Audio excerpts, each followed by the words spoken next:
তাকদীর নিয়ে প্রিয় ভাইয়েরা বিচলিত হবেন না। আপনার তাকদীরে যা আছে আপনি পাবেন, যা নাই কোশ্চেন কালেও পাবেন না, ফুল স্টপ। আপনার তাকদীরে যা আছে আপনি পাবেন, না পেয়ে আপনি দুনিয়া থেকে যাবেন না, ফুল স্টপ। আর আপনার তাকদীরে যা নাই সারা দুনিয়ার মানুষ মিলে আপনাকে দিতে পারবেন না। এই চিন্তাটা আগে মাথার মধ্যে সেট করেন। আল্লাহ পাক তাকদীর লিখে ফেলেছেন, তাকদীর নিয়ে টেনশন করবেন না, রিজিক নিয়ে টেনশন করবেন না।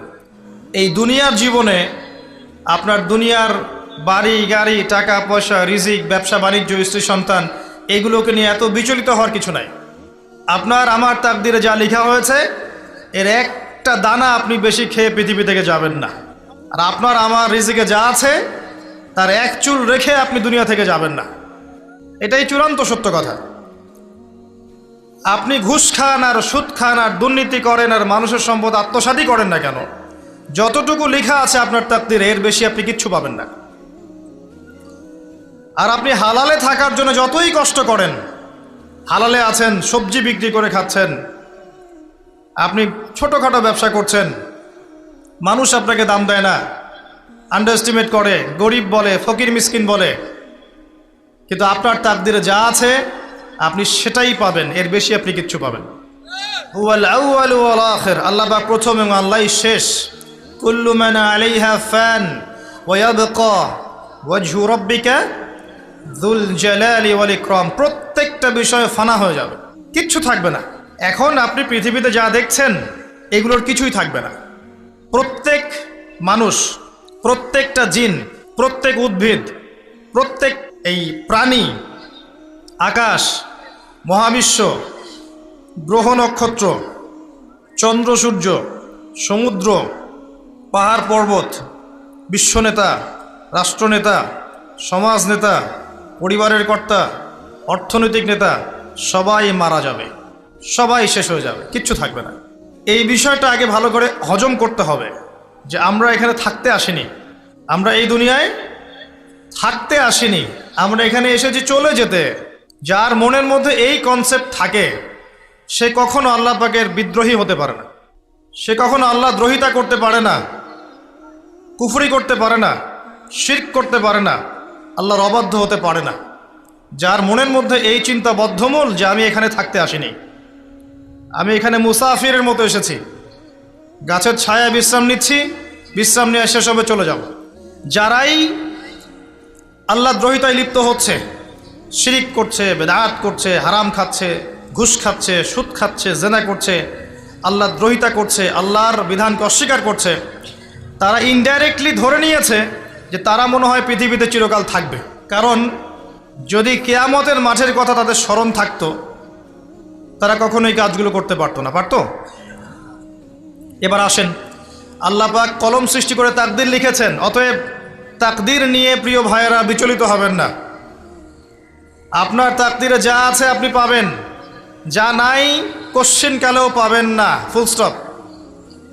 আপনার তাকদীরে যা আছে আপনি পাবেন, না পেয়ে আপনি দুনিয়া থেকে যাবেন না, ফুল স্টপ। আর আপনার তাকদীরে যা নাই সারা দুনিয়ার মানুষ মিলে আপনাকে দিতে পারবেন না। এই চিন্তাটা আগে মাথার মধ্যে সেট করেন। এই চিন্তা যার মধ্যে ইনস্টল করা আছে সে আত্মহত্যা করে না কখনো, সে হতাশ হয় না কখনো, সে ভয় পায় না, আল্লাহর পথে চলতে গিয়ে পিছু পা হয় না, সে জালেমের সামনে মাথা নত করে না।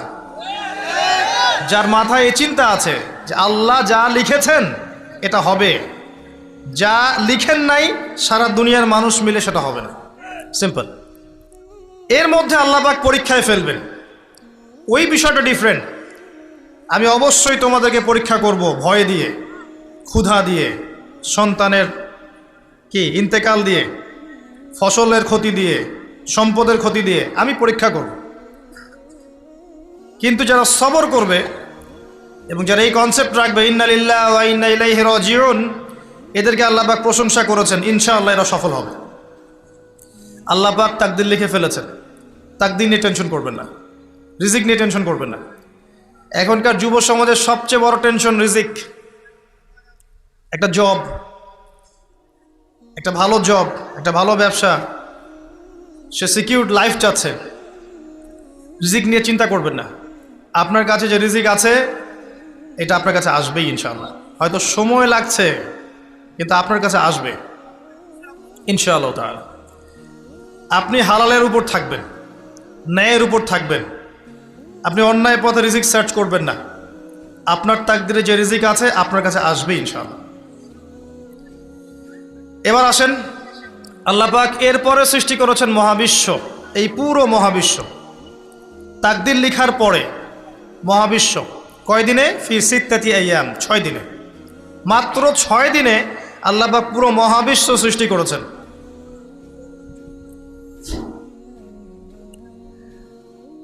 হুয়াল্লাযী খালাকাস সামাওয়াতি ওয়াল আরদা ফি সিত্তাতি আইয়াম সুম্মা ইসতাওয়া আলাল আরশ। সূরা হাদীদের মধ্যে একটা আছে, তিনি সে আল্লাহ যিনি এই মহাবিশ্ব সৃষ্টি করেছেন 6 দিনে, এরপরে আরশের উপর সমাসীন হয়েছেন। আল্লাহ পাক এর একদিন আমাদের একদিনের মতো নয়, বরং কিয়ামতের মাঠে যেদিন আমরা দাঁড়িয়ে থাকব, এই দিনটা হবে আল্লাহর হিসেবে 50,000 বছরের সমান। মানুষ অস্থির হয়ে থাকবে, বিচার শুরু হচ্ছে না কেন। অপেক্ষা করা কাজটা খুব যন্ত্রণাদায়ক, তাই না? কারো জন্য অপেক্ষা করে আছেন, 1 ঘন্টা পর আসবে, এলো না, আপনি অস্থির হবেন। 2 ঘন্টা পর এলো না, 10 ঘন্টা পর এলো না, আপনি অস্থির হবেন, পায়চারি করবেন, বই পড়বেন, নাস্তা খাবেন, হাঁটাহাঁটি করবেন, আপনি ব্যাকুল হয়ে যাবেন। অপেক্ষা করা একটা ডিফিকাল্ট কাজ। কিয়ামতের মাঠে মানুষ 50,000 বছর অপেক্ষা করবে, বিচার শুরু হচ্ছে না কি জন্যে। সবাই গিয়ে ধন্না দিবে, প্রথমে আদম আলাইহিস সালাম, তারপরে নূহ আলাইহিস সালাম, ইব্রাহিম, মূসা, ঈসা আলাইহিমুস সালাম। আল্লাহর কাছে একটু সুপারিশ করেন, বিচার যেন শুরু হয় অ্যাটলিস্ট। কেউ কিচ্ছু করতে পারবে না, কারণ সবাই বলবে ইয়া নাফসি ইয়া নাফসি। দূর থেকে একজনের আওয়াজ আসবে, যিনি ইয়া নাফসি বলছেন না, যিনি বলছেন ইয়া উম্মতি ইয়া উম্মতি। সবাই তার কাছে যাবে এবং তিনি আমাদের নবী মুহাম্মদুর রাসূলুল্লাহ সাল্লাল্লাহু আলাইহি ওয়াসাল্লাম সিজদায় পড়ে যাবেন এবং তার উম্মার জন্যে সুপারিশ করবেন। উম্মার কবিরা গুনাহগার ব্যক্তিদেরকে সুপারিশ করে তিনি জান্নাতে নিয়ে যাবেন ইনশাআল্লাহ। আল্লাহ তাকে ওয়াদা করেছেন, হে নবী, তোমার উম্মতের কোনো ব্যক্তি যদি শিরিক না করে আমার সামনে উপস্থিত হয়, আমি তাকে মাফ করে দেব ইনশাআল্লাহ। হাদিসে কুদসির মধ্যেও আছে যে, হে আদম সন্তান, তুমি যদি দুনিয়ার সমান পাপ নিয়ে, আসমান জমিন সমান পাপ নিয়ে আমার সামনে দাঁড়াও, কিন্তু আমার সাথে কাউকে শরিক করনি, তাহলে আমি আল্লাহ তোমার সামনে আসমান জমিন সমান ক্ষমা নিয়ে উপস্থিত হব ইনশাআল্লাহ। শোনেন, 1000-999 জন মানুষ জাহান্নামে যাবে, প্রতি 1000-999 জন মানুষ জাহান্নামে যাবে। সহিহ বুখারীর হাদিস 4 বার এসেছে। এখানে ইকুয়েশনটা এমন না যে ম্যাথামেটিক্যালি ক্যালকুলেট করতে হবে, এমন নয়। এটা দিয়ে আধিক্য বোঝানো হচ্ছে,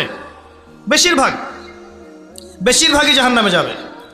এই কথা আল্লাহ পাক কিন্তু সূরা আরাফের মধ্যেও বলেছেন 179 নম্বর আয়াতে, ওয়ালাকাদ যারানা লিজাহান্নামা কাসীরাম মিনাল জিন্নি ওয়াল ইনস। একই বিষয়ে কোরআন হাদিস পরস্পর মিলে যায়। এখানে একটা বিষয় বুঝতে হবে, আল্লাহ পাক বলেছেন সূরা নিসার মধ্যে, ইন্নাল্লাহা লা ইয়াগফিরু আন ইউশরাকা বিহি ওয়া ইয়াগফিরু মা দুনা যালিকা লিমান ইয়াশা। আল্লাহ পাক তার সাথে শিরকের গুনাহ মাফ করবেন না, এছাড়া যে কোনো গুনাহ আল্লাহ পাক যাকে ইচ্ছা মাফ করতে পারেন। তার মানে যে বেশিরভাগ মানুষ জাহান্নামে যাচ্ছে, তাদের আমল নামায় কোন পাপ থাকতে পারে? কথা বোঝা যাচ্ছে কি? নিঃসন্দেহে তাদের আমল নামায় শিরকের পাপ থাকবে। এটা বুঝতে আপনাকে পিএইচডি করার দরকার নাই। আল্লাহ পাক শিরক ব্যতীত যে কোনো পাপ যাকে ইচ্ছা মাফ করতে পারেন। তার মানে তারা জাহান্নামে যাচ্ছে বিকজ অফ শিরক। আমাদের মুসলিমরা এখন শিরক বোঝে না, অমুসলিমরা তো শিরক করেই। যেমন কেউ বলছে ওয়াকালাতিল ইয়াহুদু উযাইরুন ইবনুল্লাহ, ইহুদিরা বলছে উযাইর আল্লাহর সন্তান, নাউযুবিল্লাহ, শিরক। অথচ ওরাই এখন বিশ্বকে রুল করছে, তাই না? ওয়াকালাতিন নাসারা আল মাসীহ ইবনুল্লাহ, নাসারা বলছে যে ঈসা ইবনে মারইয়াম আল্লাহর সন্তান, তাই না? অথচ ওই সভ্যতাই এখন বিশ্বকে রুল করছে। যালিকা কাউলুহুম বিআফওয়াহিহিম, এটা ওদের মুখের কথা। এটা জাস্ট মুখের কথা। আবার অনেক সময় দেখা যায় যে আল্লাহকে বাদ দিয়ে আমরা মাধ্যম পূজাও করছি। অমুসলিমরা তো শিরিক করছেই, যারা মুসলিম তারা দেখবেন আল্লাহকে বাদ দিয়ে মাধ্যম পূজা শুরু করেছে। মাজারের পূজা করছে, কবরের পূজা করছে, মৃত ব্যক্তির ওসিলায় পার পাওয়ার চেষ্টা করছে। মুসলিম থেকে দেখবেন তাকদীরকে অস্বীকার করছে, আল্লাহর হালালকে হারাম করছে, আল্লাহর হারামকে হালাল করছে। মুসলিম থেকে দেখবেন যে হাতে একটা আংটি পরেছে, ভাই কী জন্য পরেছেন? এই রোগ ভালো হবে আমার। গলায় একটা বালা ঝুলিয়েছে, কোমরে একটা মাদুলি, ভাই এগুলো কেন? যে এগুলোতে রোগ ভালো হবে। মুসলিমদের কথা বলছি, অমুসলিমদের কথা বাদ দেন। যারা বলছে আল্লাহর সন্তান আছে ওদের কথা তো বলার দরকার নেই আমাদের, কারণ এগুলো স্পষ্ট শিরক। তবে এতটুকু বলি যে 25শে ডিসেম্বরে যারা বলেছে মেরি ক্রিসমাস, বলেছে না? 25শে ডিসেম্বর যারা বলেছে মেরি ক্রিসমাস, মুসলিমদের মধ্যে এরা স্বীকার করে নিয়েছে যে ওই দিন আল্লাহ রাব্বুল আলামিন ঈসা আলাইহিস সালামকে জন্ম দিয়েছেন। নাউযুবিল্লাহি মিন যালিক। আর এটা এত বড় একটা কথা, এই কথা যদি আসমান জমিন আর পাহাড় শুনে রিয়্যাক্ট করতে পারতো, থরথর করে কেঁপে ভেঙে যেত এরা। সূরা মারিয়ামের শেষের দিকে পড়ে দেখেন, ওয়াকালু ইত্তাখাযার রাহমানু ওয়ালাদা লাকাদ জি'তুম শাইআন ইদ্দা তাকাদু আস-সামাওয়াতু ওয়াল আরদু ইয়াতাফাত্তারনা মিনহু ওয়া তানশাক্কুল আরদু ওয়া তাখিরুল জিবালু হাদ্দা। পড়েন অর্থটা। আসমান জমিন পাহাড় যদি এই কথা শুনে রিয়্যাক্ট করতে পারতো, এরা চৌচির হয়ে যেত।